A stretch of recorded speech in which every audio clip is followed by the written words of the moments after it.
আসসালামু আলাইকুম ওরহমতুল্লাহি ওবরাকাতু। SIR এর নামে সরকার মানুষকে যে গুমরাহ করার চেষ্টা করছে, শুনলে আশ্চর্য হয়ে যাবেন।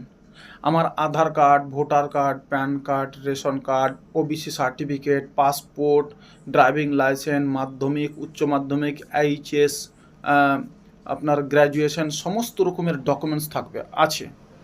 তার সঙ্গে সঙ্গে 2002 সালে আমার মায়ের, আমার বাপের, আমার ভাইয়ের নাম রয়েছে ভোটার লিস্টে। আমার দাদুর দলিল রয়েছে, ব্রিটিশ আমলের দলিল রয়েছে। বিশেষ করে আমার নামের মধ্যে কোনো রকমের ভুল কিচ্ছু নেই, তার সত্ত্বেও আমাকে নোটিশ দেওয়া হয়েছে। দেখছেন মানুষকে কীরকম, মুসলমানকে হয়রানি।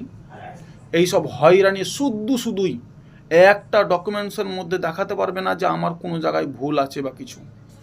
অতএব স্কুল সার্টিফিকেট, গ্র্যাজুয়েশনের সার্টিফিকেট থাকা সত্ত্বেও আমাকে শুধু নোটিশ দেওয়া হয়েছে।